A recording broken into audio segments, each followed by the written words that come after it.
Mummy આમને કઈક સમજાવો, મારી કદર નથી કરતા, મારું કઈ માનતા નથી, મારી સાથે ક્યાંય આવતા નથી, એમની સાથે કોઈ નહોતું બોલતું. આ તો મને દયા આવી ને, દયા એટલે મેં એમની સાથે લગ્ન કર્યા.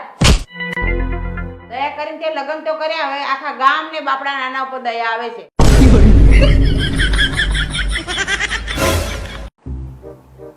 એટલે આમાંથી તારો ફોટો ખોવાઈ ગયો, લાઈને એક બીજો તારો ફોટો આમાં મારે રાખવો છે. કેમ? અરે તને ખબર તો છે યાર કે હું મારા પર્સમાં રાખું જ છું. હું બહાર જઉં કોઈ બી કામમાં તો મને ગમે એવી મુશ્કેલી આવે ને તો હું તારો ફોટો જોઈ લઉં.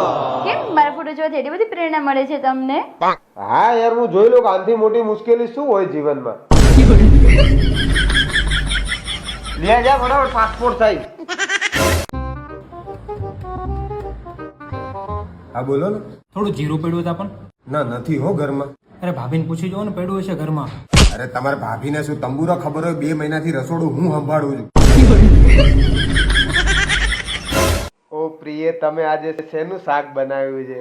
રીંગણાનું. અરે યાર શું રીંગણા રીંગણા, જ્યારે હોય ત્યારે રીંગણા. તને ખબર તો છે કે વધારે રીંગણાનું શાક ખાઈએ ને તો આવતા જન્મમાં ગધેડાનો અવતાર આવે. આ તો ગયા જન્મમાં ઓછા ખવાય ને તમારે.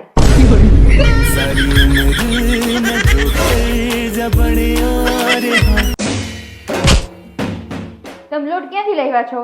કેમ શું થયું? બધી રોટલી બળી ગઈ.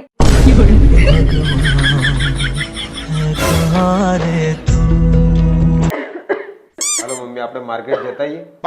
એ ગલુ, અમે માર્કેટ જઈએ, તાર ગળા માટે કઈ લેતા આવું. તાઈ તો એક જ તોલાનું ચેન લેતા આવજો ને. મમ્મી કેવું નહીં, કોઈ પણ જગ્યાએ ઘા વાગે તો વાગ્યા પછી દવા લગાડવામાં આવે, વાગ્યા પહેલા તો કોઈ દવા લગાડે નહીં. ના ના, એવું કઈ નહીં. લગન પેલા પીઠી નહીં છોડતા હળદર લગાડીને.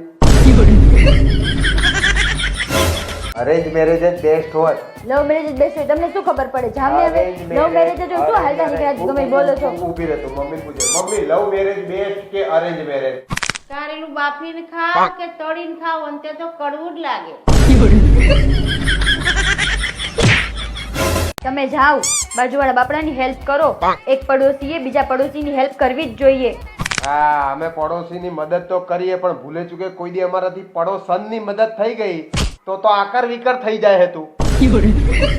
પડોશીમાં પડોશી પડોશન બધા આવે.